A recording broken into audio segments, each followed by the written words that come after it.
इसी के नाम में मेरा प्यार भरा सलाम। जय मसीह की। बोलो प्रभु यीशु मसीह की। अरे रे रे नहीं नहीं नहीं रे बाबा, वापस से शुरू करना पड़ेगा क्या? बोलो प्रभु यीशु मसीह की। हाँ, भूलना नहीं। कलम ने क्या सीखा था? क्या सीखा था? क्या सीखा था? सबसे पहली चीज हमने क्या सीखा था? अरे क्या बात है, जोरदार तालियां हो जाए इस बच्ची के लिए। हमने सीखा था जहां परमेश्वर की हुजूरी होती है वहां जय जयकार होता है, वहां ललकार का शब्द होता है। हेलो, भूल गए सब? हैं? भूले तो नहीं ना कि पढ़ लिया ने, खा लिया ने, पचा भी लिया? ठीक है, वैसा नहीं। बोले एक और बार, जहां परमेश्वर की हुजूरी होती है। आंटी लोगों आप बोल नहीं रहे हो, एक और बार मिलके बोलो, जहां परमेश्वर की हुजूरी होती है वहां जय जयकार होता है, वहां ललकार का शब्द होता है। और जहां ललकार का शब्द होता है क्या होता है फिर? शैतान कांपता है। बोलो शैतान कांपता है। शैतान को कपाना है। हेलो, शैतान को कपाना है।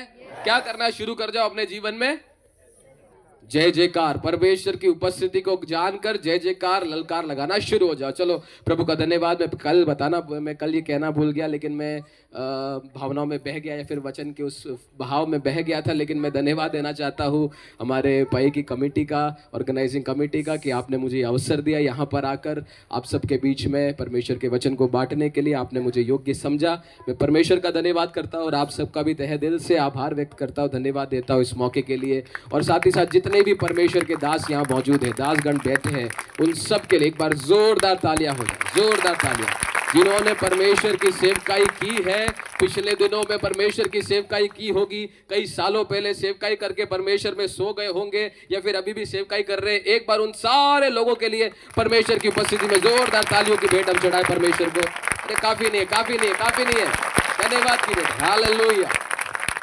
परमेश्वर के दास पास्टर ताजेंद्र मसीह भी हमारे बीच में है। मैं सौभाग्य की बात समझता हूँ कि उनकी उपस्थिति में परमेश्वर के वचन को बांटने का यह मौका परमेश्वर ने मुझे दिया। मैं परमेश्वर के दासों का जहाँ भी जाता हूँ आदर करने का प्रयास करता हूँ, कोशिश करता हूँ, क्योंकि परमेश्वर के वचन में लिखा है वो जो सुसमाचार के संदेश को लेकर आते हैं उनके पाँव क्या ही सुहावने होते हैं। किनके पाँव क्या ही सुहावने होते हैं? जो परमेश्वर के सुसमाचार को लेकर आते हैं उनके पाँव क्या ही सुहावने होते हैं। ये भजनकार कह रहा है, लेकिन उसको समझने के लिए हम कई बार भूल जाते हैं। उनके पाँव सुहावने होते हैं मतलब उनके पाँव को देखकर लगता है वाह क्या पाँव है साहब, आपको चूमने का मन करेगा। कभी कभार मन करा है? नहीं किया है? मैं बता रहा हूँ, एक दिन स्वर्ग में पहुंचोगे ना, जरूर मन करेगा साहब। एक दिन स्वर्ग में जब आप पहुंचोगे, परमेश्वर की उपस्थिति में जब जाओगे, मैं यकीन के साथ कह सकता हूँ आपकी आंखों से आंसू रुकेंगे नहीं, अपने परमेश्वर के दासों को याद कर कर जो आपके जीवन में सुसमाचार का संदेश लेकर आए। और उस वक्त अगर वो आपको मिल गए, आप उनका पाँव चूमने से भी कतराओगे नहीं साहब, क्योंकि आप इसी प्रकाशन से वो प्रेरित कहता है परमेश्वर का संदेश, परमेश्वर का वचन लेकर आने वाले के पाँव क्या ही सुहावने होते, क्योंकि वो सुसमाचार लेकर आए तभी तो आप स्वर्ग के भागीदार हो पाए। हेलो हेलो, मुझे सुन रहे, समझ रहे?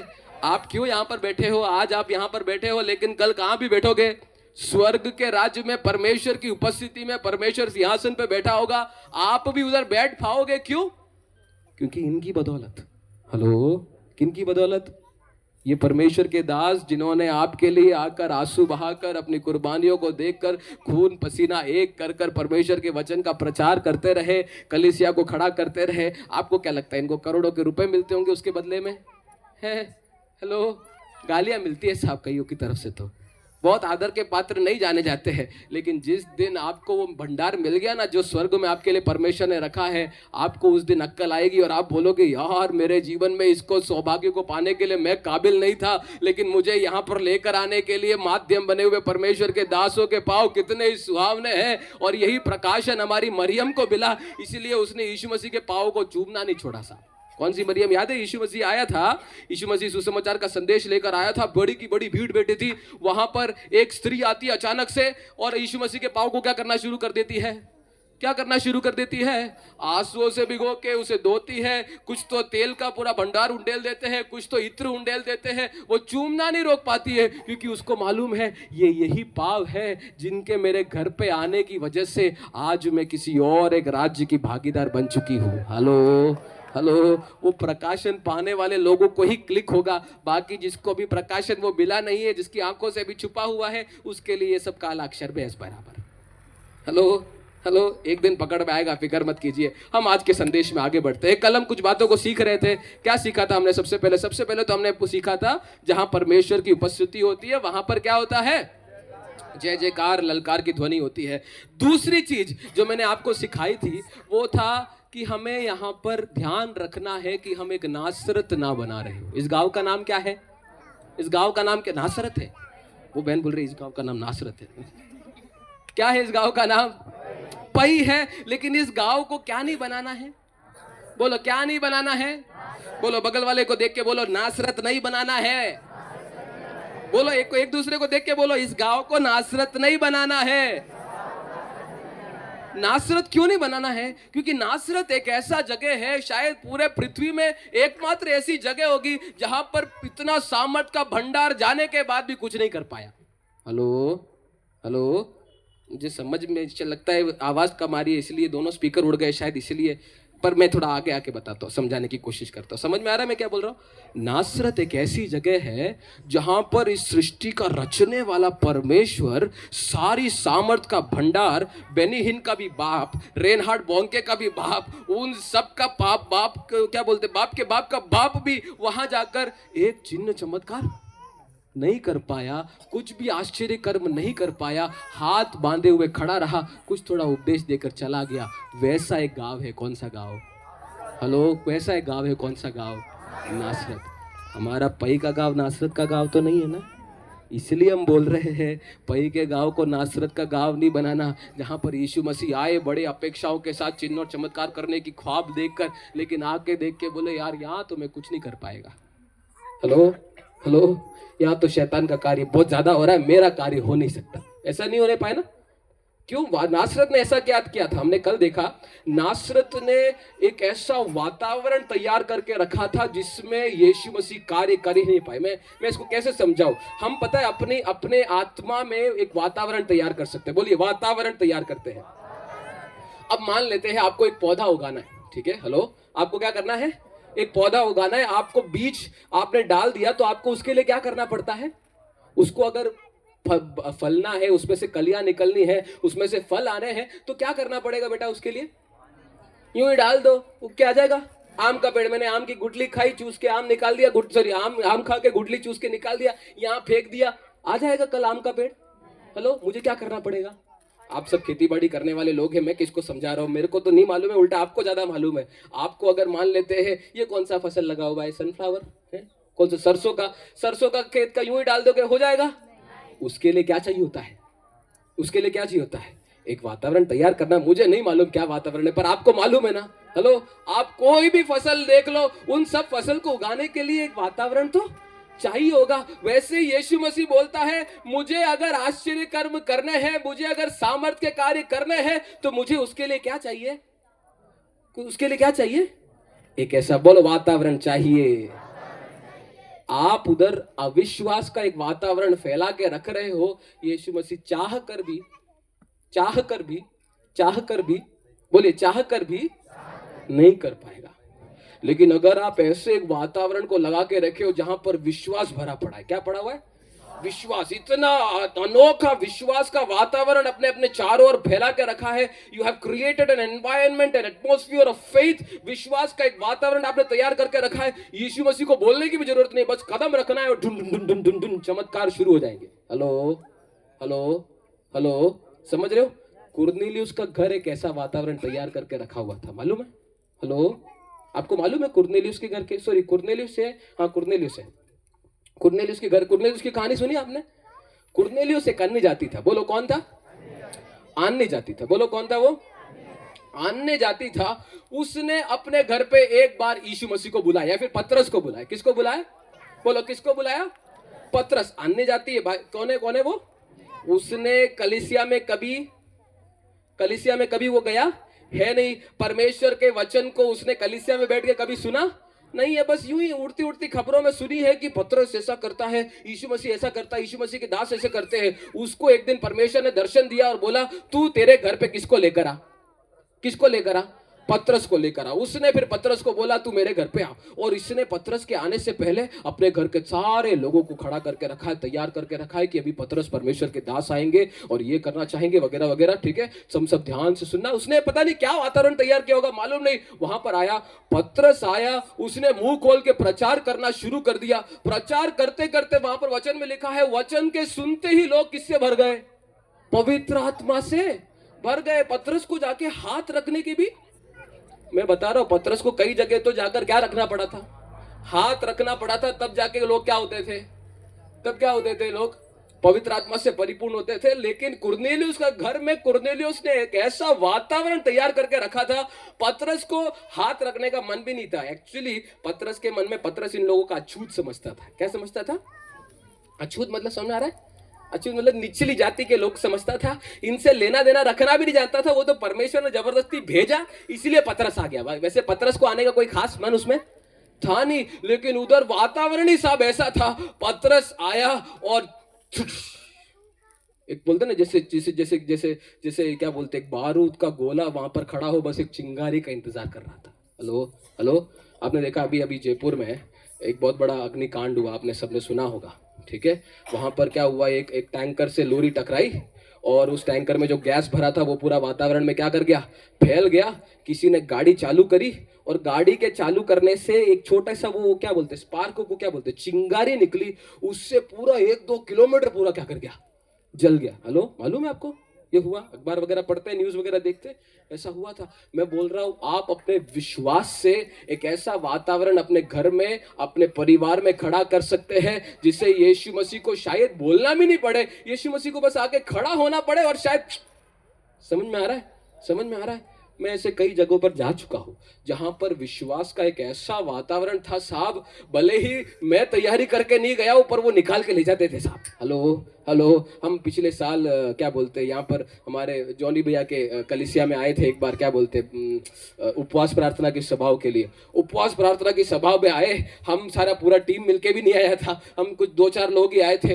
लेकिन वहां पर मैं कहना चाहता हूँ, ऐसा वातावरण था उस उपवास प्रार्थना में। और उसके पीछे मैंने कल जॉनी भैया को भी बोला, वहां पर प्रार्थना का ऐसा माहौल जॉनी भैया ने और आप बाकी सब पासबानों ने तैयार करके रखा था। वो मुझे बताते हैं कि कई पासबान, यहाँ के अलग अलग पासबान मिलकर रात भर बैठकर क्या करते थे, वो प्रार्थना करते थे। होल नाइट प्रेयर कर रहे, उससे पहले होल नाइट प्रेयर कर रहे, लोग उपवास कर रहे, तैयारी कर रहे हैं। और वहां पर एक ऐसा वातावरण था साहब, हमको कुछ करना ही नहीं पड़ता था, हमारे बोले बगैर, हमारे खड़े। मैंने ऐसा वातावरण आज तक जिंदगी में कहीं नहीं देखा। हेलो हेलो हेलो, आप जानते हो मैंने ऐसा वातावरण कहीं नहीं देखा। वहां पर बस आया, मुंह खोला, भाई कर काम परमेश्वर के हो रहे हैं, अद्भुत काम हो रहे हैं। हमारे मेरे एक भाई है शॉन, जो यहाँ पर सेवा करने के लिए आया था, अद्भुत परमेश्वर ने उसे इस्तेमाल किया। उसकी गवाही है, वो मुझसे बोला, जीजू मैंने आज तक ऐसा अनुभव, ऐसी सेवकाई आज तक मैंने तो कहीं और की नहीं है। बंदा वही है, लेकिन बोलता है मैं कई जगह पर गया हूं लेकिन ऐसी सेवकाई मेरे से आज तक हुई नहीं। यहां पर क्या थी? मैंने बोला वो प्रार्थना का उन्होंने क्या करके रखा था।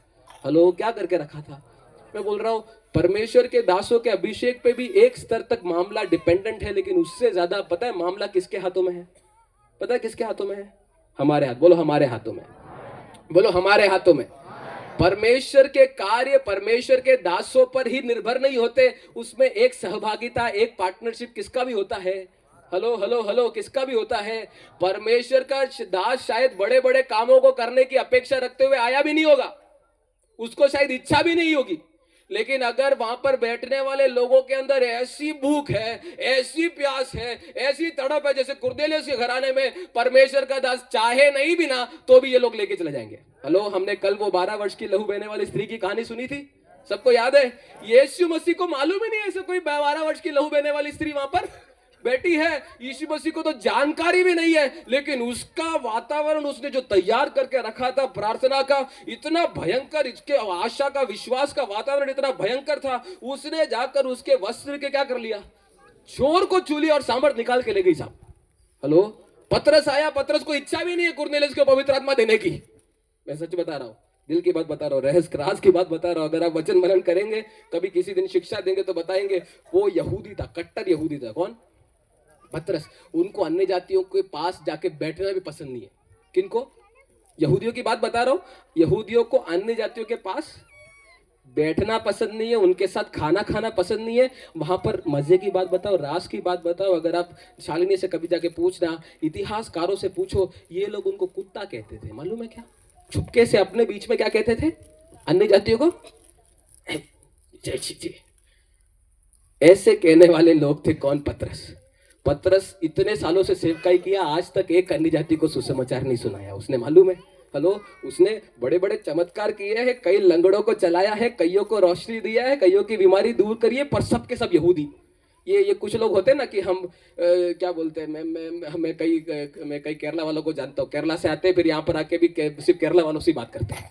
हेलो, ऐसे कई लोगों को मैं जानता हूँ, वहां पर से कलीसिया चला, कलीसिया यहाँ पर सेवकाई करने के लिए आए हैं, वहां से छोड़ के आ गए, लेकिन यहाँ पर आके भी मलयालियों के बीच में ही सेवकाई करते हैं। बाकी किसी को सुसमाचार जैसे देना ही नहीं है। अमेरिका चले गए, अमेरिका में जाके भी मलयाली फेलोशिप। मैं विश्वास नहीं करता ऐसा। मैं तो भाई साहब बोलता हूँ जहां जा रहे हो वहां सबको देना चाहिए। लेकिन कुछ के मन में होता है ना कि यार ये लायक नहीं है, ये इसको देना नहीं है। वैसा था हमारा पतरस। वो बोलता है कि मैं जाएगा तो यहूदियों को सुसमाचार सुनाएगा, यहूदियों को पवित्र आत्मा का दान दूंगा, यहूदियों को मैं बपतिस्मा दूंगा, यहूदियों को मैं चंगाई दूंगा, यहूदियों को मैं चिन्ह चमत्कार करूंगा, अन्य जातियों के लिए मेरे को नहीं करना है। जबकि यीशु मसीह की ऐसी मनसा नहीं है। यीशु मसीह तो बोलता है सबसे, सबके लिए करो। पर पतरस तो क्या है, हमारे बीच में भी कुछ ऐसे लोग होंगे, हमारे कुछ जातियों से, कुछ दूसरी जाति से आते, कुछ ऊंची जाति से आते, विश्वास में आ जाते, फिर भी वो ऊंची जाति नहीं है। विश्वास में आने के बाद भी नहीं, मैं इनके साथ ही बात करेगा, इनसे बैठ। कलीसिया में भी जाऊंगा तो ऐसे लोगों, ऐसी कलीसिया में जाऊंगा जहां पर ऊंची हमारी जाति वाले लोग ज्यादा है। यहाँ पर कौन सी जाति ज्यादा है भाई साहब? भील है? भील मैं बोलते हम भील वालों से बात करेंगे, हम बाकी किसी से बात ही नहीं करेंगे। मैं गरासिया तो मैं गरासिया से ही बात करूंगा, मैं पारगी है तो मैं पारगी से ही बात करूंगा, मैं कटारा है तो मैं कटारा से ही। ये जाति का भेदभाव उस जमाने में भी था, और हमारा पतरस भी उसका शिकार था थोड़ा। मैं राज की बात बता रहा हूँ, बात जाके नहीं बताना, ठीक है? पर वचन की गहराई शिक्षा में मेरे को मालूम पड़ा है, पतरस के मन में कुरनेलियुस को देने के लिए कुछ खास इच्छा नहीं थी। परमेश्वर को जबरदस्ती सपना दिखाकर भेजना पड़ा, जा उधर। मालूम है उसको सपना आया 3 बार कि जिसको मैंने पवित्र ठहराया उसको तू अपवित्र नहीं ठहरना। ये दर्शन दिखा एक बार भी नहीं दिखाया। एक बार दिखाते मैं समझा नहीं भाई साहब, ऐसे तो समझ गया था, पर जान पूछ के नहीं कुछ और परमेश्वर कहना चाह रहा होगा। परमेश्वर ने एक ही दर्शन 1 बार नहीं, 2 बार नहीं, 3 बार दिखा के बोला तू जा तो सही। क्योंकि परमेश्वर को मालूम है अन्य जातियों को देने के लिए कुछ पतरस के पास है। पतरस जाता है उधर, खास बपतिस्मा कुछ देना नहीं चाहता है, पवित्र आत्मा का दान देना नहीं चाहता है, परमेश्वर ने भेजा इसलिए आ गया। बोलते ना, बोलते मजबूरी से। कई बच्चे होते ना स्कूल जाते क्यों? पढ़ने के लिए नहीं आ रहे, मम्मी पापा ने लात मार के भेजा है, घर पे कंबल के नीचे अच्छा खासा सो रहा था, मम्मी ने पानी डाल दिया, बोला नालायक जा घर जा, स्कूल में जाके पढ़ाई कर। कई लोग ऐसे स्कूल में जाते हैं, पाने के लिए जाते हैं क्यों? किसी ने धक्का देके। वैसे ही हमारा पतरस है, कुरनेलियुस के घर में कुछ खास मन से नहीं जा रहा है। कई लोग कलीसिया में इसलिए आते हैं, इसलिए नहीं कि कुछ पाना है। पास्टर साहब नहीं तो डांटेंगे, पास्टर साहब नहीं तो घर पे आ जाएंगे और बोलेंगे क्यों नहीं आया कलीसिया में। इसीलिए कई लोग मजबूरी में जाते हैं। हमारा पतरस भी मजबूरी में किसके घर पे गया? कुरनेलियुस के घर में। पर कुरनेलियुस का घर एक ऐसा घर था जिसने विश्वास का एक ऐसा वातावरण तैयार करके रखा था। पतरस तू देना नहीं चाहता है, कोई बात नहीं, हम निकाल लेंगे साहब। हेलो हेलो हेलो, पतरस के चाहे ना चाहे के भी पतरस के अंदर से निकाल दिया। पतरस ने किसी पे हाथ भी नहीं रखा। पतरस प्रचारी कर रहा था, यीशु मसीह तुम्हारे लिए मारा गया, गाड़ा गया, मरे में से तीसरे दिन जी उठा, वो अभी राज को उतरे में लोग शुरू हो गए ना, बल्ला बल्ला गलती रिक्शा। पतरस तो क्या हो गई? पतरस के साथ जो लोग आए थे सब चौंक गए, क्या हो गया? ये तो हमारी जैसी अन्य भाषा बोल रहे रे, ये तो हमारी जैसी बातें कर रहे रे। अरे इनको भी वही ध्यान मिल गया। अरे बाप रे बाप। हेलो हेलो, क्यों? कुरनेलियुस के घर ने क्या करा था? क्या करा था? एक ऐसे वातावरण को, बोलो वातावरण तैयार करना है। मैं बार बार उसी पे बोले जा रहा हूँ, यही एक विषय, क्योंकि परमेश्वर मुझे चाहता है यहाँ पर पकड़ा के दे के जाना है हमको। बोलो वातावरण तैयार करना है। कितने लोग बोलते हैं मैं ये जिम्मेदारी लेता है, मैं आज से अपनी कलीसिया में, अपने परिवार में प्रभु यीशु मसीह के कार्यों को होने के लिए एक वातावरण तैयार करूंगा। कितनी माएँ बोलती है मैं अपने बच्चों के जीवनों में प्रभु यीशु के कार्य होने के लिए एक वातावरण तैयार करूंगी। कितने पादरी लोग बोलते हैं मैं अपने कलीसिया में पवित्र आत्मा के कार्य होने के लिए एक वातावरण तैयार करूंगा। कितने जवान यहाँ पर बोल सकते हैं, समर्पण कर सकते हैं, किसी को नहीं पड़ी होगी लेकिन मैं यहाँ पर एक वातावरण तैयार करूंगा जिससे पवित्र आत्मा का कार्य यहाँ पर हो। और अगर आप वातावरण तैयार करने के लिए खड़े हैं, प्रभु यीशु मसीह बोलता है मैं लेके आ जाऊंगा पतरस को, तू उसका टेंशन मत ले। पतरस नहीं आना चाहता होगा लेकिन मैं उसको घुमा फिरा के क्या करूंगा तुम्हारे बीच में। हेलो हेलो हेलो, मुझे समझ रहे, मैं जो बोल रहा हूँ सब ऊपर से तो नहीं जा रहा, मेरे साथ में तो हो। हेलो, ऐसे एक वातावरण तैयार करने वाले लोग चाहिए। और वातावरण किससे तैयार होता है? किससे तैयार होता है? हमने कल बोला था क्या चाहिए यीशु मसीह को? विश्वास। बोलो विश्वास, विश्वास, बोलो विश्वास। विश्वास की हमने दो चीजें सीखी थी कल। कौन कौन सी बातें?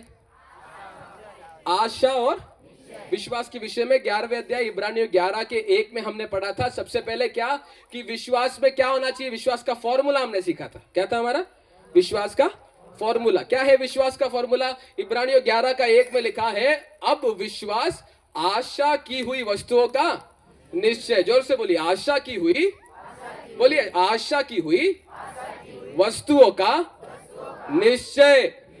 अगर विश्वास का वातावरण आपको तैयार करना है, ये दो चीजें चाहिए होंगी। जैसे चिकन बिरयानी बनाना है तो चिकन भी चाहिए होगी, बिरयानी भी चाहिए होगी। ऐसे बनता है, मुझे नहीं मालूम, मेरे को बनाना आता नहीं है। हमारे अभिषेक से पूछना पड़ेगा। कहाँ है अभिषेक? अभिषेक एक्सपर्ट आदमी है बिरयानी बनाने में, कभी जाइएगा उसके पास। नहीं तो यहाँ पर तो सब एक्सपर्ट लोग हैं। तो वैसे ही आपको अगर कुछ भी बनाना है तो उसके लिए कुछ सामग्री चाहिए होती है ना। विश्वास को बनाने की सामग्री में बता रहा है, कल बताया था। कल जो नहीं आए उनके लिए मैं वापस बता रहा हूं क्या सामग्री है। दो सामग्री चाहिए। कौन कौन सी? सबसे पहले बोलिए आशा, बोलिए आशा। दूसरा निश्चय। ये लड़का लड़की के नाम नहीं है, दो अलग अलग, ठीक है? आप ऐसा मत सोचना हमारी कलीसिया में तो आशा ही नहीं है, शे अगले बच्चे का नाम आशा रखेंगे हम। नहीं, मैं उसकी बात नहीं कर रहा हूं, ठीक है? क्या चाहिए? क्या चाहिए? आशा। आशा माने, आशा माने हमने क्या बोला था? अपेक्षाएं होनी चाहिए। बोलो अपेक्षाएं होनी चाहिए। ईगर एक्सपेक्टेशंस, मतलब हमारे हृदय के अंदर से ऐसी इच्छाएं होनी चाहिए कि मेरा परमेश्वर, बोलते ना एक इच्छा कि मेरे लिए ये परमेश्वर करे। कुरनेलियुस को घराना अपेक्षा के साथ बैठा था, पतरस के पास मुझे देने के लिए कुछ तो है। पतरस के पास है। पतरस वो 12 वर्ष की लहू बहने वाली स्त्री अपेक्षा के साथ जाती है कि मेरे को चंगाई मिलेगी। आप भी आने वाले दिनों में ऐसी अपेक्षाओं को अपने अंदर जन्म लेने दो। मैं जानता हूं कल प्रार्थना करते हुए पवित्र आत्मा ने प्रकट किया, कईयों ने अपेक्षा करना बंद कर दिया है, कईयों ने आशा करना रोक दिया है, क्योंकि पिछले दिनों में जो चीजों की आशा की थी वो हुआ ही नहीं।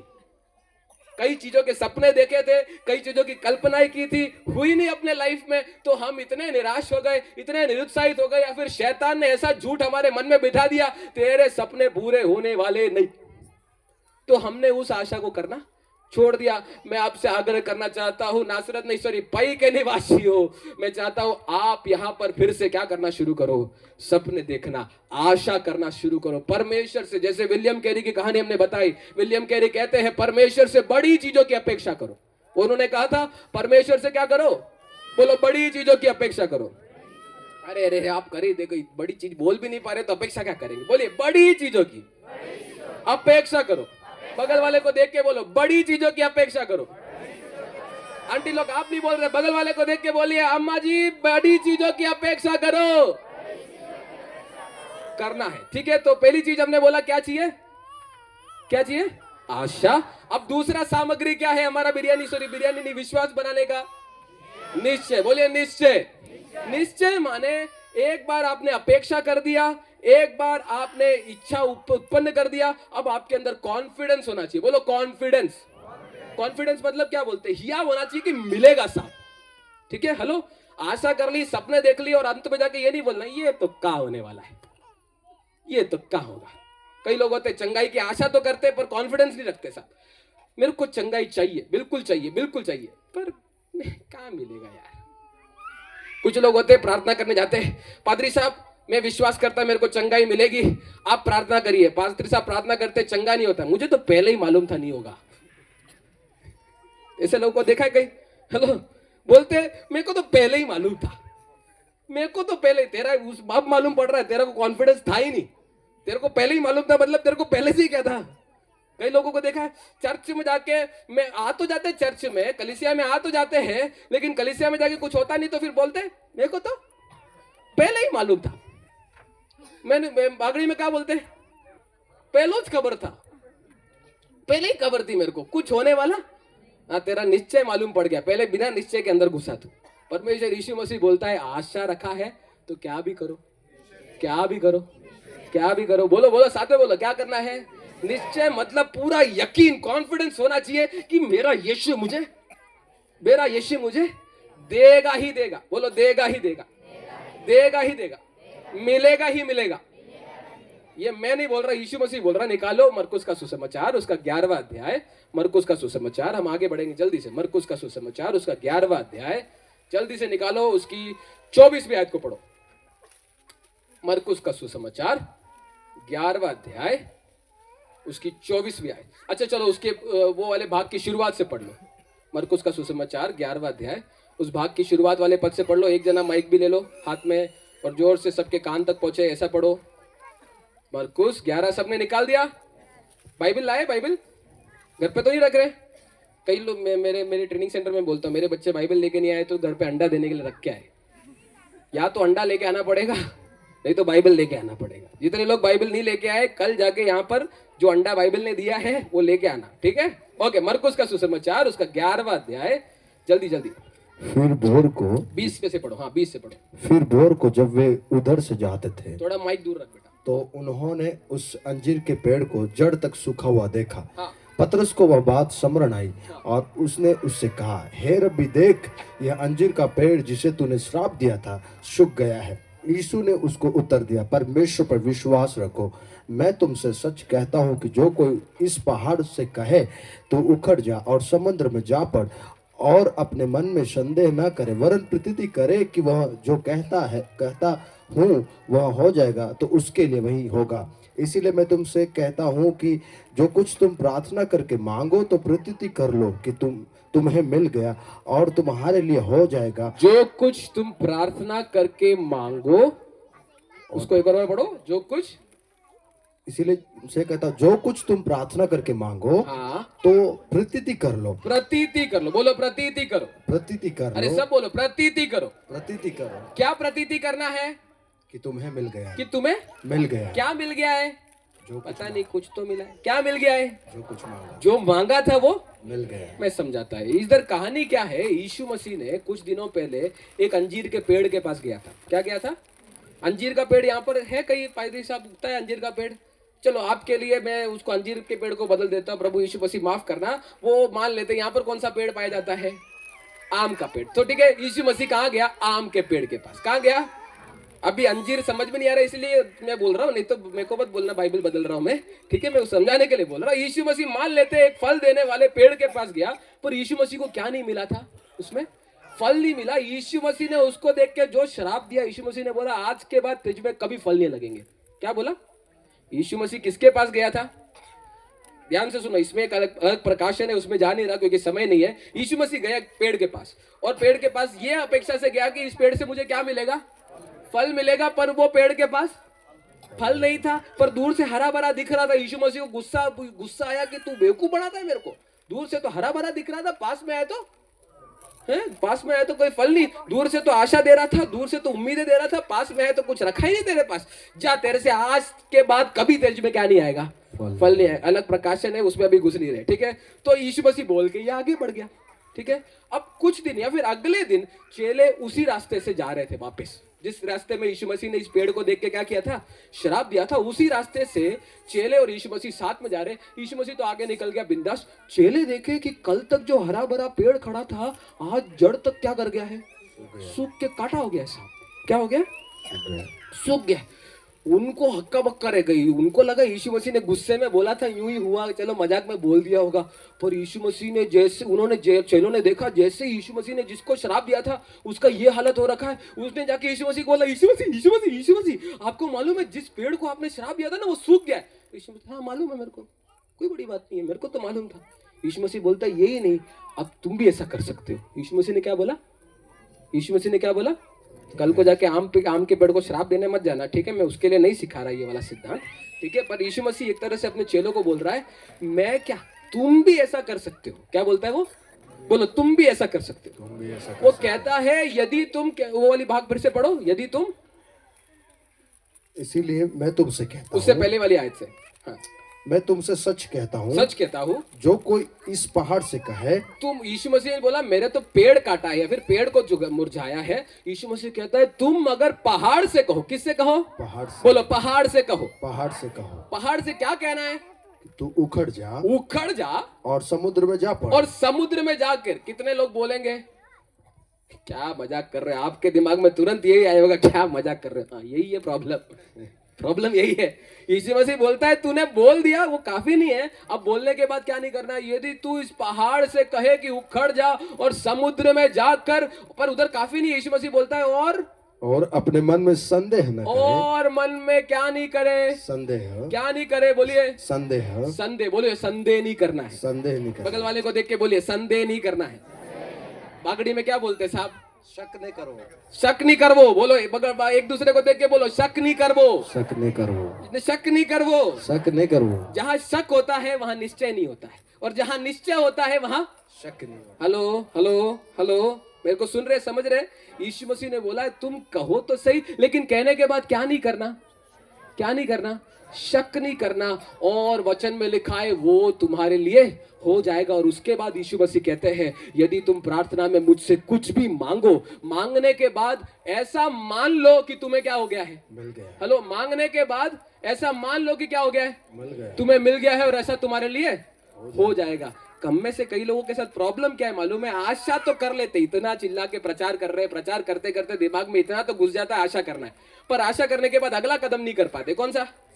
हम प्रार्थना में मांग तो लेते हैं लेकिन प्रतीति नहीं करते कि हो गया। मैं उदाहरण देता हूँ। आज से कई सालों पहले एक गांव की कहानी बताई जाती है जहां पर बहुत सालों से बारिश नहीं होती थी। क्या होती? क्या नहीं हो रही थी? बहुत महीनों से क्या नहीं हो रही है? बारिश नहीं हो रही है, सूखा पड़ने लग गया, लोग खेती कर नहीं पा रहे हैं, अनाज नहीं उगा पा रहे हैं, भूखमरी धीरे धीरे आना शुरू हो गया है। तो उस गांव में एक कलीसिया थी जिसने निर्णय लिया कि हम इस विषय के ऊपर क्या करेंगे? क्या करेंगे? प्रार्थना करेंगे। प्रार्थना करने के लिए उन्होंने बोला आज इस फलाने दिन हम सब मिलकर उपवास प्रार्थना करने आएंगे। पास्टर साहब ने उस दिन वचन उठाया और प्रचार किया कि हम मिलकर उपवास करेंगे, मन फिराएंगे, परमेश्वर बादल की झलकों को खोल देगा, फिर से बारिश होगी। कलीसिया को भी बोल दिया कि आप सब विश्वास करना, हम सब इस फलाने दिन उपवास के साथ मिलेंगे। किस लिए वहां मिल रहे हैं? किस लिए मिल रहे हैं? ताकि क्या हो जाए? बारिश हो जाए। सबके सब विश्वास करना, और हम विश्वास करते कि उसी दिन क्या हो जाएगा? बारिश होगा। सारे लोगों ने मुंडी हिलाई, हाँ पादरी साहब हम उपवास प्रार्थना में आएंगे। पर उपवास प्रार्थना में जब लोग आए, एक ही बंदा था जो छाता लेके आया। समझ में आया? हेलो, जिसको समझ में आया उसके लिए परमेश्वर का धन्यवाद। सब लोग उपवास प्रार्थना में ही तो आए, लेकिन एक ही छोटा सा बच्चा था जो क्या लेके आया साथ में? छाता। क्यों? हमारे उपवास प्रार्थना के बाद बारिश होगी तो भाई साहब घर पे जाने के लिए क्या चाहिए होगा? बाकी सब लोग गए तो सही उपवास प्रार्थना में, पर कोई ससुरा क्या लेके नहीं आया? क्यों? मांग तो रहे हैं पर क्या नहीं है? निश्चय नहीं है साहब, प्रतीति नहीं है। हाँ, मांग तो रहे हैं, एक वो परंपरा निभाने के लिए पास्टर साहब ने बोला है हम भी जाके घुटने टेक लेंगे, हो रहा है तो होने दो, नहीं होगा तो बाढ़ में जाने दो, है ना? हेलो हेलो, कईयों का मानसिकता यही है। मांगते तो है परमेश्वर से, नहीं मिला तो किसी और से ले लेंगे साहब। चंगाई लेने के लिए परमेश्वर के पास गए, पादरी साहब से बोला प्रार्थना कर दो, पादरी साहब ने प्रार्थना कर भी दिया, नहीं मिला कोई बात नहीं, डॉक्टर के पास चले जाएंगे। हेलो, वहां नहीं मिला तो यहां से वो पैरासीटामोल की गोली आती है वो खा लेंगे साहब। हेलो हेलो हेलो, मेरे बच्चे के एडमिशन के लिए हम प्रार्थना करें, नहीं मिला कोई बात नहीं, रिश्वत दे देंगे। हेलो हेलो, ये प्लान बी रखने वाले लोगों से मैं कहना चाहता हूँ भाई साहब यही तो गड़बड़ है, ये प्लान बी तो गड़ है। मैंने बोला फॉर्मूला क्या है विश्वास का? विश्वास का फॉर्मूला क्या है? कहिए, विश्वास का फॉर्मूला क्या है? आशा और निश्चय। बोलिए आशा और निश्चय। बोलिए आशा और निश्चय। आ नहीं रहा है आपके अंदर से निश्चय। आशा तो आ गया, चलो प्रभु का धन्यवाद। तो दूसरा चीज भी क्या चाहिए? वचन कहता है विश्वास आशा की हुई वस्तुओं का यकीन है, कॉन्फिडेंस है कि तुमने जो मांगा सो क्या हो गया। मान लेते हैं मैंने पादरी साहब से 100 रुपए मांगा, ठीक है? मान लेते क्या हुआ? 100 रुपए मांगा, पादरी साहब ने मुझे दे दिया, तो मैं क्या बोलूंगा बदले में? हेलो, मैंने पादरी साहब से क्या करा? 100 रुपए मांगा, पादरी साहब ने मुझे क्या दिया? 100 रुपए मान लेते हैं, क्या कर दिया? दे दिया। तो मेरा प्रतिक्रिया क्या होगा? क्या होगा? हेलो हेलो, क्या होगा? हाँ, अब थोड़ा धीरे धीरे प्रकाशन आ रहा है। क्या होगा? Thank you. कईयों की प्रार्थना इस स्तर पे जाती नहीं है। मांगते तो है, मांगने के बाद अगर आपने प्रतीति कर लिया है दिन में कॉन्फिडेंस के साथ कि मैंने जिस विषय पर परमेश्वर की उपस्थिति में घुटने टेके हैं, परमेश्वर ने उसके लिए उत्तर भेज दिया है, तो आपकी प्रार्थना को धन्यवाद में बदलने में टाइम नहीं लगेगा साहब। लेकिन जिसकी प्रार्थना धन्यवाद में बदलती नहीं है, उसका मतलब क्या है? उसके मन में अभी तक क्या है? क्या है? निश्चय नहीं, अभी भी संदेह कर रहा है, कॉन्फिडेंस नहीं करता है। मैं आपको एक बताना चाहता हूं, कई बार प्रार्थनाओं के उत्तर में देरी आती क्यों है मालूम है? क्यों देरी आती है? इसलिए नहीं कि परमेश्वर देरी कर रहा है, इसलिए कि बीच में कोई बैठा है। मैं कल पादरी साहब से बात कर रहा था, मैं अपने मन से नहीं बोल रहा हूं, परमेश्वर के वचन में लिखा है। अगर आप दानियल नबी की किताब में जाए, वहां पर लिखा है दानियल किसी स्वप्न का मतलब पाने के लिए प्रार्थना करने बैठा। क्या करने के लिए बैठा? स्वप्न का मतलब पाने के लिए क्या करने बैठा? मेरे साथ रहिए। स्वप्न का मतलब पाने के लिए क्या करने बैठा? प्रार्थना करने बैठा। उसने बोला मैं इतने 21 दिन उपवास करूंगा। क्या करेगा? 21 दिन उपवास करूंगा। उसने 21 दिन उपवास करा, उसको जवाब नहीं मिला। फिर 22वें 23 दिन परमेश्वर का स्वर्गदूत जिब्राइल आके बोलता है, बापुड़ा तेरे को मालूम है जिस दिन तूने अपने आप को दीन किया और घुटने टेके, उसी दिन परमेश्वर ने क्या कर दिया था? Hello hello hello hello hello, मुझे ध्यान से सुनिए। जिस दिन परमेश्वर का स्वर्गदूत दानियल से कहता है, जिस दिन तूने घुटने टेके, कौन सा दिन? यानी कि उपवास प्रार्थना के पहले दिन तूने घुटने टेके थे, उसी दिन परमेश्वर ने तेरे प्रार्थना का उत्तर, बोलो, प्रार्थना का उत्तर दे दिया। पर प्रॉब्लम क्या हुई? वो स्वर्गदूत बोलता है, मुझे पारस के प्रधान ने क्या करके रखा था? क्या करके रखा था? उस प्रदेश में जो प्रधानता की ताकत थी, दुष्टात्मा की ताकत थी, उसने परमेश्वर के उस उत्तर को दानियल के पास तक पहुंचने, हेलो, मैं ये अपने मन से नहीं बोल रहा हूं, बाइबल में लिखी हुई बात बता रहा हूं। उस प्रार्थना के उत्तर को किसने? परमेश्वर ने रोक के रखा? परमेश्वर ने भेज दिया, लेकिन इतने दिन तक किसने रोक के रखा?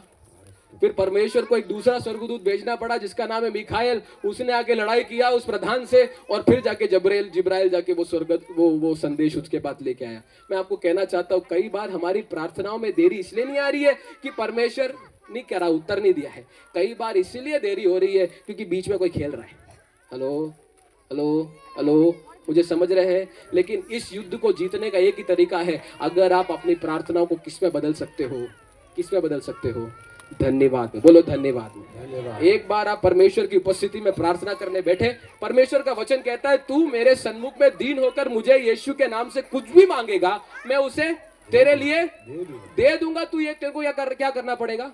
जैसे कि मैंने बोला, पादरी साहब मुझे 100 रुपए दीजिए, पादरी साहब ने नहीं दिया, पर ये मान लेता हूं कि मुझे दे दिया है। हेलो हेलो, परमेश्वर ने अभी आपके हाथ में नहीं आया है, आपके शारीरिक मंडल में अभी तक नहीं आया है, लेकिन परमेश्वर का वादा है, तू अगर ये प्रतीति करने के लिए, क्या बोलो, प्रतीति करना है, प्रतीति करने के लिए तैयार है कि तेरे लिए हो गया है, फिर तेरी प्रार्थना किस में बदलेगी? अगर तू वो प्रतीति करने वाला व्यक्ति है, वो कॉन्फिडेंस रखने वाला व्यक्ति है परमेश्वर के वचन पर, तेरी प्रार्थना को धन्यवाद में बदलने में टाइम नहीं लगेगा। फिर तू बोलेगा, परमेश्वर धन्यवाद, तूने मेरी प्रार्थना को सुन लिया है, धन्यवाद तूने उत्तर भेज दिया है, धन्यवाद कि मैं आने वाले दिनों में मेरे प्रार्थना के उत्तरों को देखूंगा। तूने कलीसिया में बेदारी के लिए प्रार्थना किया होगा, तूने अपने बच्चों के लिए प्रार्थना किया होगा, तूने अपने बाकी रिश्तेदारों के लिए प्रार्थना किया होगा जो विश्वास में नहीं आए, लेकिन तू अगर घुटने टेक कर मन फिराकर रोने के लिए तैयार है, परमेश्वर कहता है, जिस दिन तू मुझसे मांगेगा उसी दिन मैं तेरे लिए उत्तर भेज चुका हूं। उसके बाद तू किस में बदल? तेरे अंदर प्रतीति होगी तो तू धन्यवाद में जाएगा, प्रतीति नहीं होगी तो तू कुड़कुड़ाने में जाएगा। हेलो, तेरे पास क्या होगा? क्या होगा? अगर ये निश्चय है तो तेरा प्रार्थना किस में बदल जाएगा? धन्यवाद। और अगर तेरे अंदर ये निश्चय नहीं है तो वो किस में बदल जाएगा? हट, वो देता ही नहीं है यार, प्रार्थना करने का कोई फायदा ही नहीं है यार, ये परमेश्वर सब फालतू होते हैं यार, ये चर्च वर्च सब बेकार है यार, ये सब उल्टा बेवकूफ बनाने वाली चीजें यार, ऐसा तो कुछ हो गया ही नहीं, ऐसा कभी हो सकता है क्या? फिर तू कुड़कुड़ाते अपनी संदेह निश्चय की कमी तेरे प्रार्थना की उत्तर को तेरे हाथ से ठुकरवा देती है, निकल जाता है। निकालो याकूब की पत्री उसका पहला अध्याय, याकूब की पत्री उसका पहला अध्याय, उसकी 4 और 5 आयत पढ़िए। याकूब की पत्री उसका पहला अध्याय,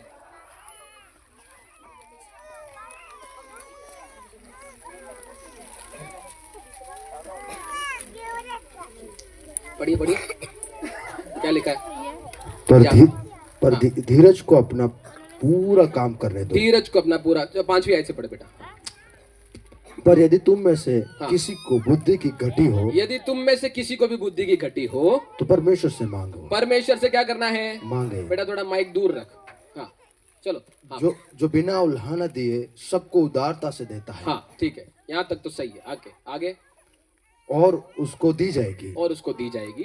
पर विश्वास से मांगे। पर विश्वास से मांगे। और कुछ संदेह न करे। और कुछ संदेह ना करे। संदेह किया तो क्या होगा?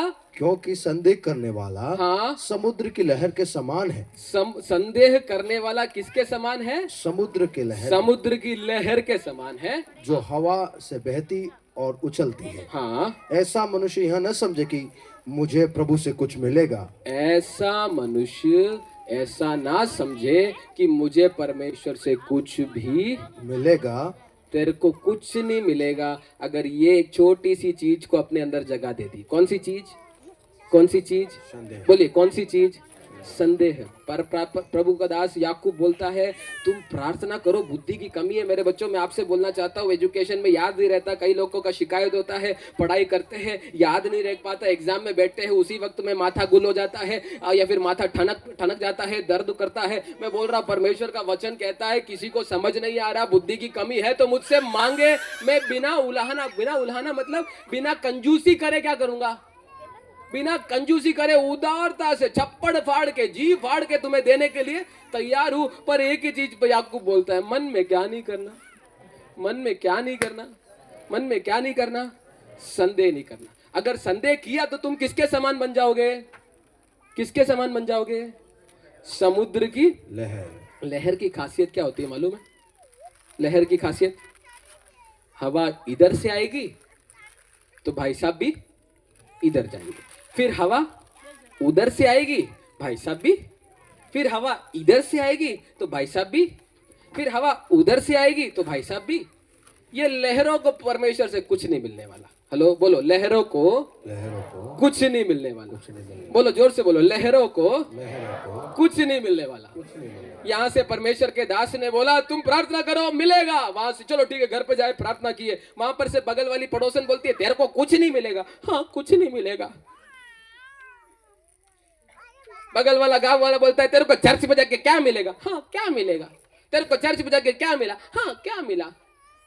वो बोलते ना गांव की सुनने वाले, समाज जो बोल रहा है उसकी सुनने वाले। समाज इधर चले गए। अभी कुछ लोग होते हैं ना, ये समाज में हमारे जवानों के बीच में नया फैशन आया, बाल ऐसे बनाएंगे, वहां पर हमारा अल्लू अर्जुन ऐसा बनाएगा तो यहाँ पर भी सारे के सारे भी ऐसे बनाएंगे। अल्लू अर्जुन की दाढ़ी में यहाँ आ गया तो हमारा भी यहाँ जाएगा, फिर उसका पाव इधर उतर गया तो हमारा भी, फिर उसका क्या बोलते हैं शर्ट इधर फट गया तो हमारा भी। लहर बोलते ना, ट्रेंडिंग है, ट्रेंडिंग। ये बापूड़ा ट्रेंडिंग वाले लोगों, बोलो क्या वचन में क्या लिखा है? लहरों को आगे बोलो, मेरे क्या इंतजार करो? लहरों को बोलो, लहरों को। ये फैशन फॉलो करने वाले लोगों, समाज की रीतियां फॉलो करने वाले लोगों, समाज की बातों को फॉलो करने वाले लोगों, कुछ नहीं मिलेगा। आपका थीम बोलता है अपने मनों को क्या करो? स्थिर करो। बोलो स्थिर करना है, बोलो स्थिर करना है। हमारा थीम क्या कहता है? पहला थिस्सलुनीकियों 3:13 में, ताकि वह तुम्हारे मनों को कैसा करे? स्थिर, चट्टानों के समान स्थिर कर दे कि जब हमारा प्रभु यीशु मसीह बादलों पर आएगा तुम उसके सामने योग्य गिने जाओ, तुम उसके सामने पवित्रता में निर्दोष ठहरो। Hello hello hello. परमेश्वर के राज्य में, परमेश्वर के दूसरे आगमन में उसके सामने, उसके राज्य में केवल स्थिर लोग जाने वाले हैं। लहरें हेलो हेलो, मुझे सुन रहे हो? बोलो स्थिर लोग जाने, बगल वाले को बोलो केवल स्थिर लोग जाने वाले रे बापड़ा, लहर लोग नहीं जाएंगे। लहर नहीं बनना है। बोलो बोलो, एक दूसरे को बोलो, लहर नहीं बनना। यहाँ से बेचारा पादरी साहब संडे को गला फाड़ के बोलता है प्रेम करो प्रेम करो प्रेम करो, तो थोड़ा बहुत मुंडी हिला लेंगे साहब। फिर बाहर जाके किसी ने गाली दिया तो उसको बगल में तेरी हत्यारी तेरी हत्यारी। यहाँ से पादरी साहब बोलते हैं माफ करो माफ करो माफ करो, उधर जाके किसी ने कुछ बोल दिया 2 थप्पड़। क्यों ट्रेंड है साहब आजकल तो है? कोरोना आया हम भी corona corona corona corona corona corona, किसी ने बोला मर जाओगे मर जाओ, हम भी मर जाएंगे मर जाएंगे मर जाएंगे मर जाएंगे। लपा ये लहर वाले की कैटेगरी है। बोलते ना, किसी ने बॉलीवुड में गाना भी लगा था, इधर चला मैं उधर चला जाने कहां में, किधर ही जा रहा है तू। हेलो, यही वही प्रॉब्लम है हमारे ऐसे लोगों के लिए। ऐसे लोगों के लिए हमारे हमारे संसार में भी एक दृष्टांत है। कुछ लोग दिखते हैं ऐसे ऐसे, मैं नाम नहीं ले रहा, पकड़ लो जिसको प्रकाशन मिल रहा है। ये लोग कहाँ नहीं जाने वाले हैं। कैसे रहना है, कैसे रहना है, बोलो कैसे रहना है, कैसे रहना है। स्थिर वचन जो कहता है परमेश्वर ने अगर कहा है तो वो करेगा साहब। बोलो परमेश्वर ने कहा है तो होगा। परमेश्वर ने वादा किया है, वादा किया है तो पूरा भी करेगा। अगर आप हिल गए डुल गए साहब, कुछ नहीं मिलने वाला। हेलो, क्योंकि विश्वास क्या है, विश्वास क्या है, आशा की हुई वस्तुओं का, बोलो आशा की हुई वस्तुओं का निश्चय। यकीन लेकर आओ साहब। ये यकीन की वजह से ही एक जमाने में हमारे इजरायली बाप दादों के हाथ से कनान छूट गया था। हेलो, मैं आपको बताता हूँ हमारी मेन प्रॉब्लम क्या होती है मालूम है। परमेश्वर की आत्मा, मेरे को ध्यान से सुनना बच्चों, इधर इधर इधर, ठीक है। परमेश्वर की आत्मा कई बार हमें वादा देती है कि मैं तेरे लिए ये करूंगा, मैं तेरे लिए ये करूंगी, पर हमारी प्रॉब्लम है वो लहर वाली मानसिकता से हम बाहर नहीं आए। इसलिए परमेश्वर के वादों को सुन के थोड़ा तो ताली बजा लेंगे, थोड़ा तो हालेलुया बोल देंगे, लेकिन जैसे ही बाहर गए और एक दूसरी गवाही को सुनना शुरू किया, एक दूसरी हवा का झोंका आके लगने लगा, तो हम उसके साथ ही क्या कर जाते हैं। हमारे इजरायलियों की यही खासियत थी। हेलो, मालूम है इजरायलियों का जीवन, इजरायलियों का जीवन, इजराइल के अंदर से बाहर निकले, परमेश्वर ने फिरौन के ऊपर विपत्तियां डाली, सब बोले हालेलुया हालेलुया हालेलुया। आगे गए, समुंदर खड़ा है, बोला तू किसी काम का नहीं, तू हमको मारने के लिए लाया ना, तू हमको मारने के लिए लाया ना। फिर परमेश्वर ने समुद्र को 2 भाग किया, फिर बोला हालेलुया हालेलुया हालेलुया। समुद्र को 2 भाग करके आगे गए, खाना खत्म हो गया, तू हमको मारने के लिए लाया ना, किसके लिए लाया, तू हमको क्यों निकाल के लाया, बुड़बुड़ाना शुरू।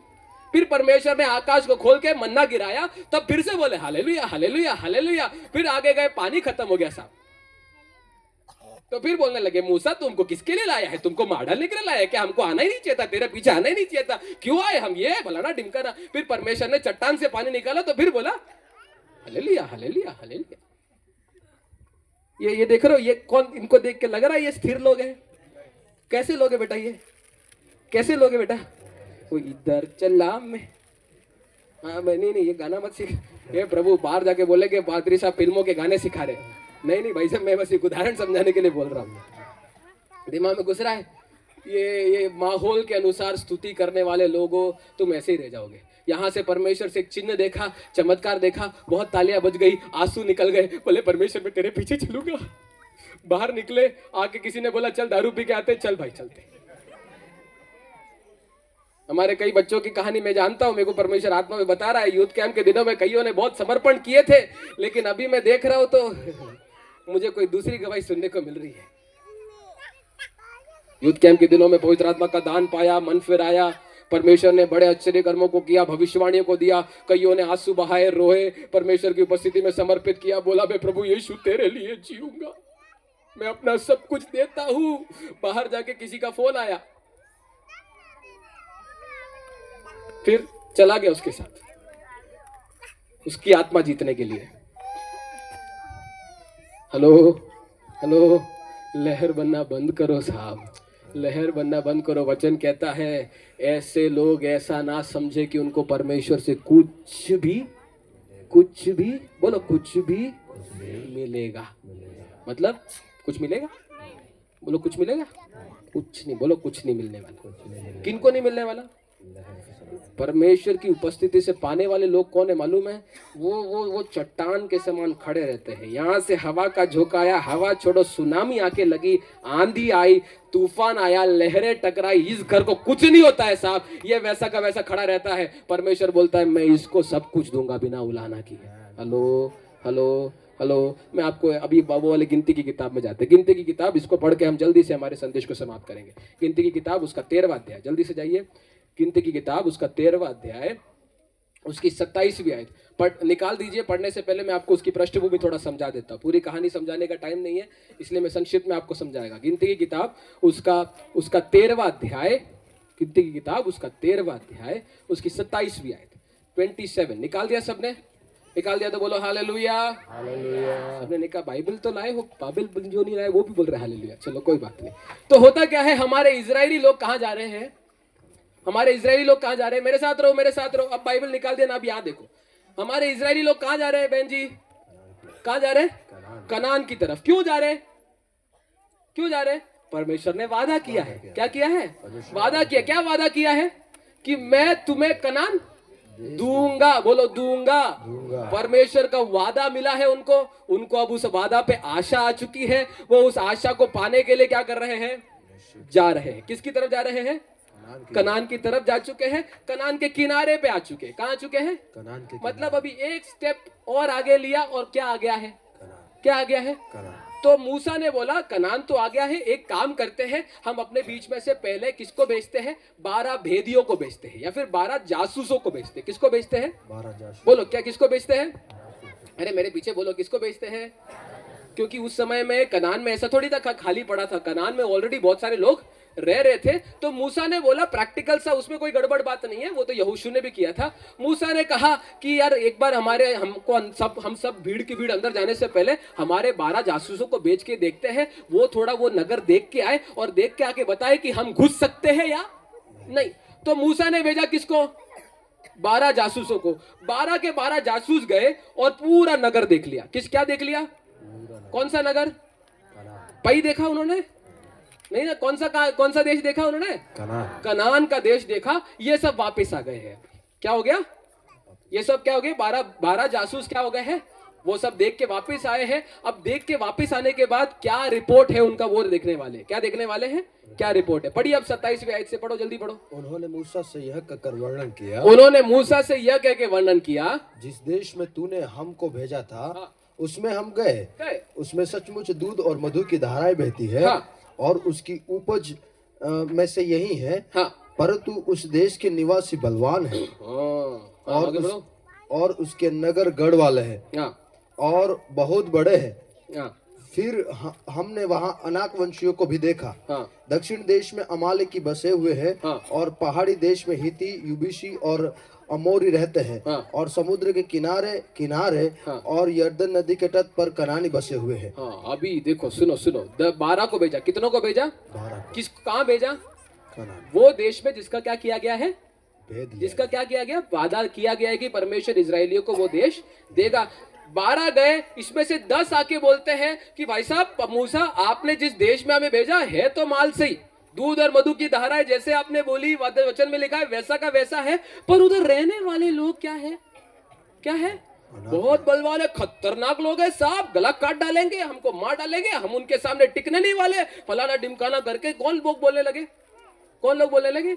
ये 10 लोग बोलने लगे। लेकिन इनके बीच में 2 बाकी बचे थे, जिनका नाम था यहोशू और कालेब। क्या नाम था उनका? यहोशू और कालेब। उनका जवाब क्या है मालूम है? पढ़ो आगे वाली आयत को 30 से।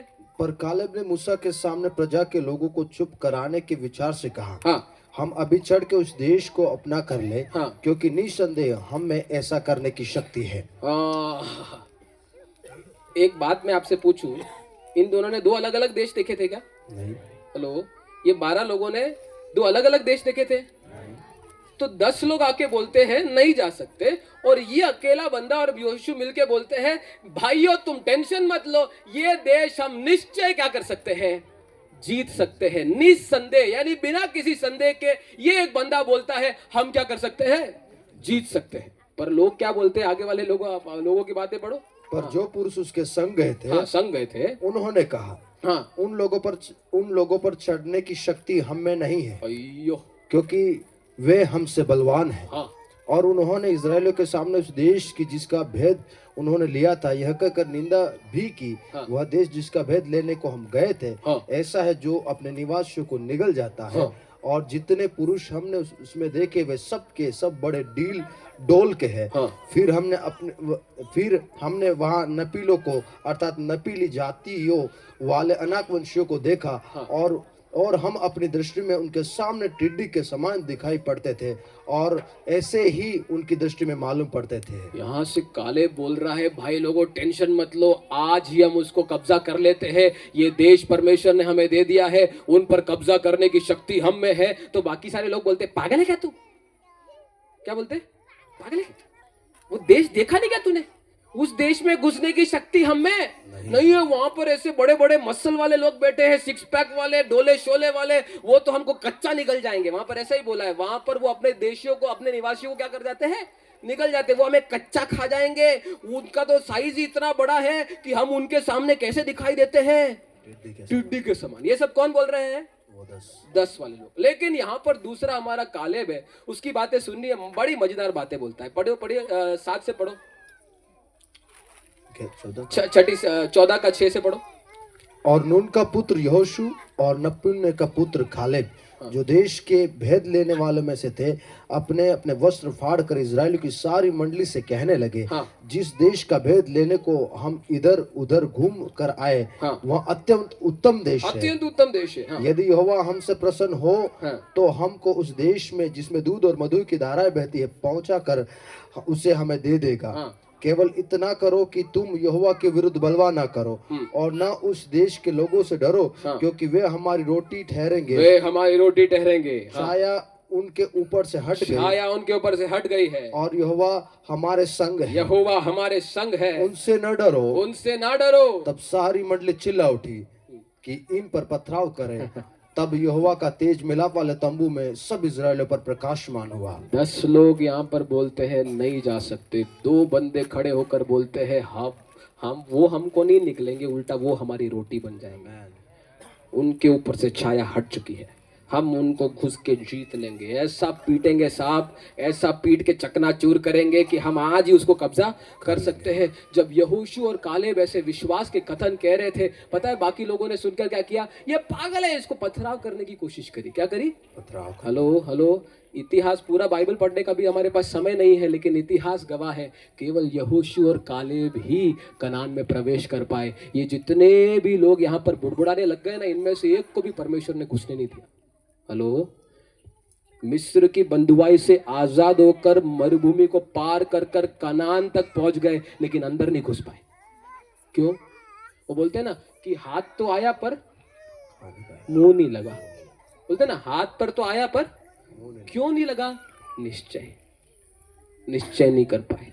संदेह करने वाली जाति, शक करने वाली जाति थी इस्राएल की जाति। पर इसके बीच में 2 है जो गवाही, जो देखते वो नहीं बोलते, वो बोलते हमको परमेश्वर ने अगर वादा किया है, उसने अगर कहा है तो ये होगा साहब, वो हमारी रोटी ठहरेंगे। उनके ऊपर से छाया हट चुकी है, हम उनके सामने टिड्डी के समान नहीं, वो हमारे सामने टिड्डी के समान है। हम उन्हें अपने पांव के तले कुचलेंगे। चलो घुस जाते साहब। बोला, किसी ने सुना नहीं, लेकिन बाद में जाके परमेश्वर ने इन दोनों को अंदर घुसाया। ये लोग देखो, तालियां तुम नहीं बजाओगे तो यहाँ से फुक्के बजाएंगे साहब। मैं बोल रहा हूं परमेश्वर आने वाले दिनों में ऐसे ही लोगों को राज्य देगा। ऐसे ही लोगों को, ये ऐसे ही लोग हैं जो परमेश्वर से कुछ पाएंगे। बाकी इजराइलियों के समान, लहरों के समान यहाँ वहां डोलते हैं। चमत्कार दिखता है तो ताली बजाएंगे, जब चमत्कार नहीं दिखता है तो उबासी लेंगे, बोलेंगे इस चर्च बजाने से कोई फायदा नहीं है साहब।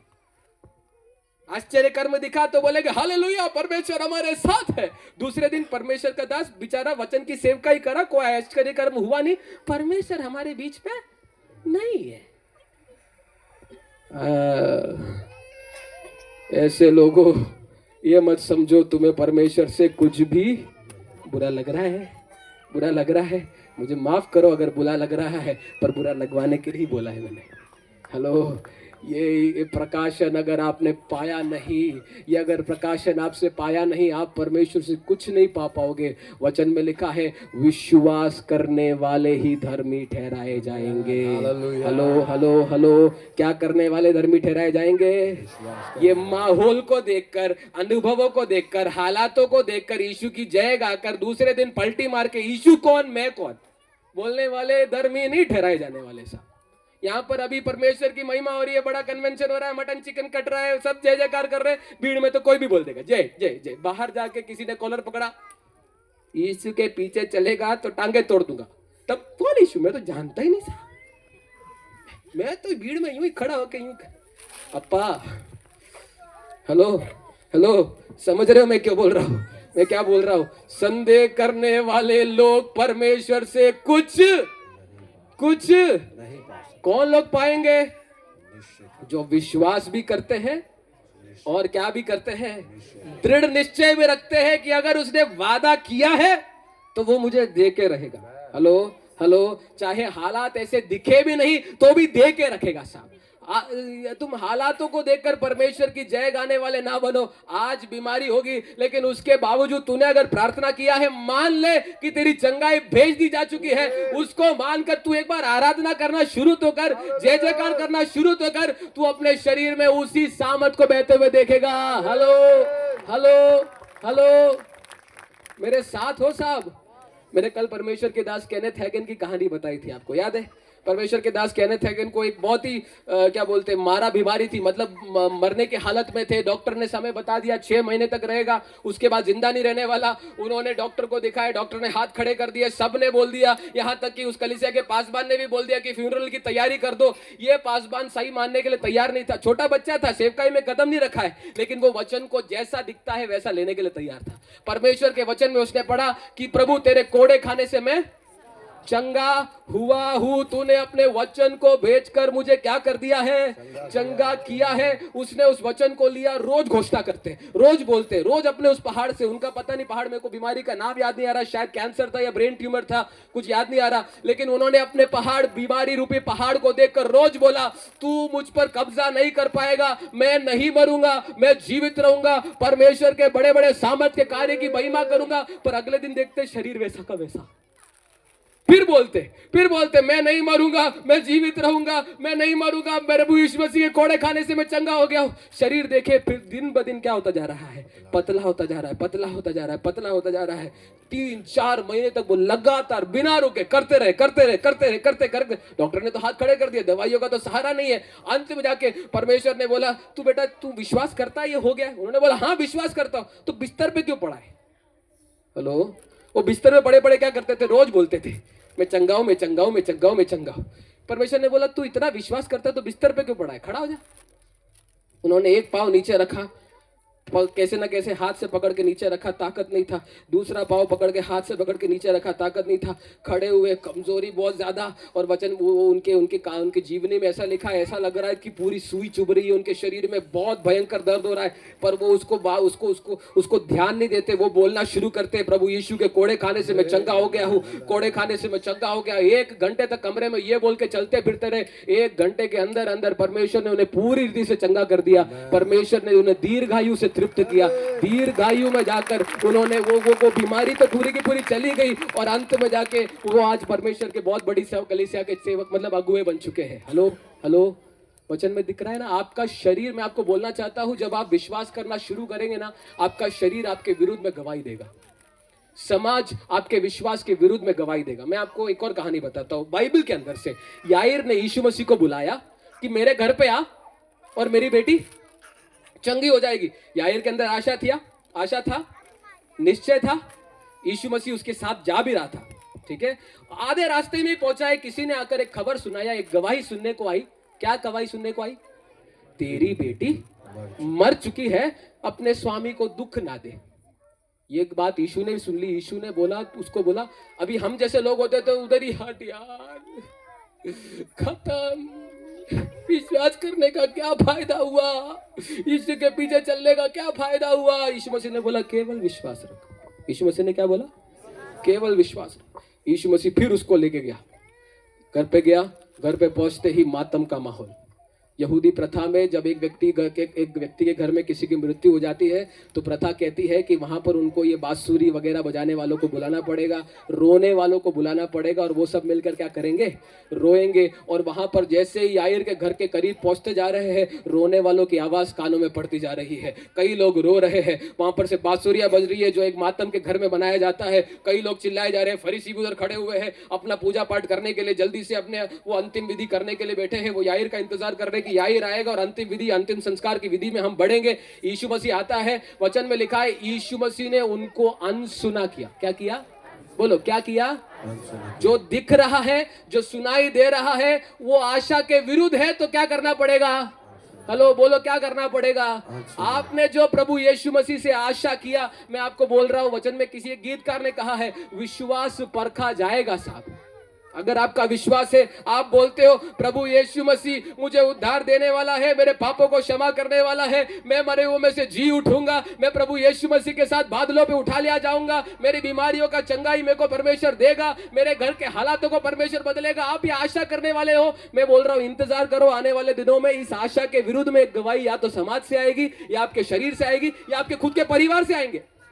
मेरे ट्रेनिंग सेंटर में जब सेवकाई करने के लिए, सेवकाई की तैयारी करने के लिए बच्चे आते थे, हर दिन आप उधर से उधर एक लड़का बैठा है, उससे पूछ सकते हो, एक और लड़का है, इन सब के परिवार से पहले तो सबने ताली मार के भेज दिया, जाओ बेटा ट्रेनिंग सेंटर जाके पढ़ाई करो। ट्रेनिंग सेंटर में जैसे ही परमेश्वर के वचन को पढ़ना शुरू किया, हर सप्ताह कोई ना कोई नया बुरा खबर, किसी को बीमार आ गया, किसी को ये आ गया, घर पे पैसा नहीं, क्योंकि कमाने वाले बच्चे तो कहाँ आ गए हैं, ट्रेनिंग सेंटर में आके पढ़ाई कर रहे हैं, कमाने के लिए जरिया नहीं है, पैसा नहीं है, सब लोग शुरू हो गए। क्या कर रहा है ट्रेनिंग सेंटर जाके? वो लहर के समान थे। एक तरफ तो बोला, पहले तो जाओ बहुत अच्छा बेटा, खाली बैठा है कुछ तो करेगा, जाके पढ़ना शुरू किया, घर पे समस्या आई, ए तू वापिस आ जा, जाने की जरूरत नहीं है। कई लोगों ने उसको निरुत्साहित किया, गवाहियां उल्टी सीधी, कुछ लोग तो चले भी गए साहब, आज कुछ नहीं बने, लेकिन जो लोग टिक गए, आज परमेश्वर उन्हें सामर्थ्यशाली रूप से इस्तेमाल कर रहा है, वो परमेश्वर की सेवकाई में है, उनके समस्याओं पे परमेश्वर ने समाधान किया है। मैं बोल रहा हूं, आपकी आशा के विरुद्ध एक दूसरी गवाही कनान देश से आएगी। कनान देश में से गवाही आ रही है, हम अनाक वंशी लोग हैं, हम पर जो भी कब्जा करने आएगा, हम टिड्डियों के समान क्या कर देंगे, कुचल डालेंगे। लहर लोग बोलेंगे हाँ कुचल डालेंगे, नहीं जाते साहब, पीछे चले जाते हैं, लेकिन यहोशू और कालेब बोलते हैं तू क्या कुचलेगा, मैं तेरे को क्या करूंगा। मैं बोल रहा हूं, इसलिए परमेश्वर के दास बोलते हैं, हम दृष्टि से नहीं, किससे चलाए चलते हैं? We walk by faith and not by sight. हम दृष्टि से चलाए चलने वाले लोग नहीं है। मैं आपको बोलना चाहता हूं, अगर आप दृष्टि से जो दिखता है, जो सुनाई देता है, जो महसूस करता है, उसके हिसाब से आत्मिक जीवन जीने की सोच रहे हो, मत जियो, नहीं हो पाएगा, क्योंकि आपका दृष्टि हमेशा आपके आशा के अनुसार का जवाब नहीं देने वाला, गवाही नहीं देने वाला। ऐसे पल आएंगे जब पूरा समाज, पूरा गांव, पूरा आपका शरीर खुद आपकी आशा के विरुद्ध गवाही देगा, तब क्या आप उसको अनसुना करने के लिए तैयार हो? हेलो, एक हवा का झोंका लग रहा है कि विश्वास करना फालतू है, तेरी आशा व्यर्थ है, तेरी आशा पूरी नहीं होगी, तेरी आशा पूरी मुकम्मल नहीं होगी, लेकिन उसके बीच में भी क्या तू डट के खड़ा रह के बोलने के लिए तैयार है? बुलाने वाला विश्वास योग्य है, वो बीच रास्ते में मुझे छोड़कर जाएगा नहीं। यीशु मसीह याईर की बेटी के घर पे जाता है, सारे ऐसी उल्टी सीधी बातें करने वालों को बाहर निकालता है, बोला निकालो बाहर, सिर्फ मेरे चेले पतरस और या फिर ये पतरस, याकूब और यूहन्ना को मेरे साथ रहने दो, बाकी सबको क्या करो, बाहर निकालो, और याईर केवल तू रहे। यीशु मसीह जाता है, बोलता है हे बेटी उठ जाती है।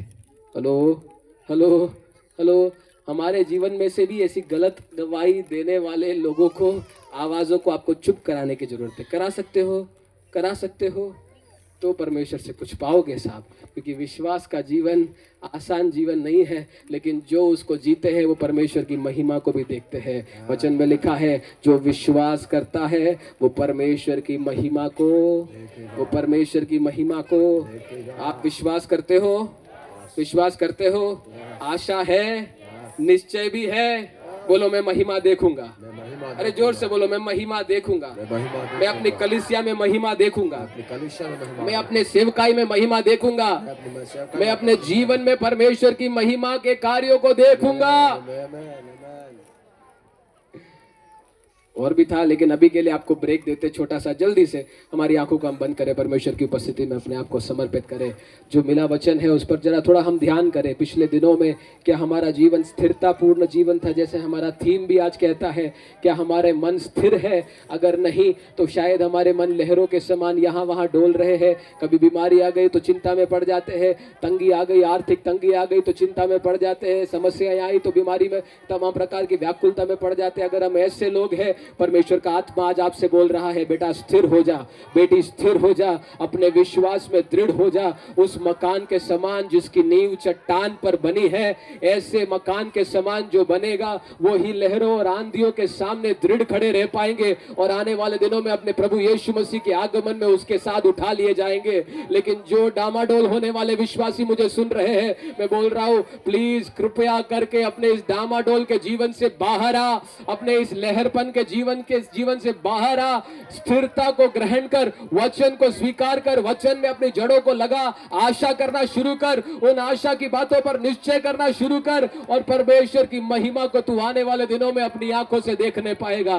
प्रभु हम धन्यवाद देते हैं इस समय के लिए। मुझे सुनने वाले तमाम लोगों को आपके बलवंत हाथों में सौंपता हूं। जो वचन का बीज बोया गया है उसको भी आपके बलवंत हाथों में देता हूं। शैतान इसे चुगने ना पाए, प्रभु झाड़ियों के द्वारा ये दबाया ना जाने पाए, आओ सूरज की किरणों से ये मुरझाया जाने ना पाए, लेकिन ये आने वाले दिनों में पाई के प्रदेश में 30 गुना, 60 गुना, 100 गुना बरकत लाने पाए। विश्वास करने वालों की पीढ़ी यहाँ पर खड़ी होने पाए, विश्वास में दृढ़ लोगों की पीढ़ी। ओ प्रभु, मौसमी विश्वासी नहीं, आज विश्वास करते कल गाली देने वाले विश्वासियों की पीढ़ी नहीं, लेकिन दृढ़ता से आपके वचन में दृढ़ खड़े रहने वाले लोगों की एक पीढ़ी यहाँ पर से खड़ी होने पाए, ऐसी मैं प्रार्थना करता हूँ। आपके अभिषेक को यहाँ पर मांगता हूँ अब्बा, सबको आपके बलवंत हाथों में देते हैं, प्रभु यीशु के नाम से हम मांगते हैं, आमीन आमीन। प्रभु के दास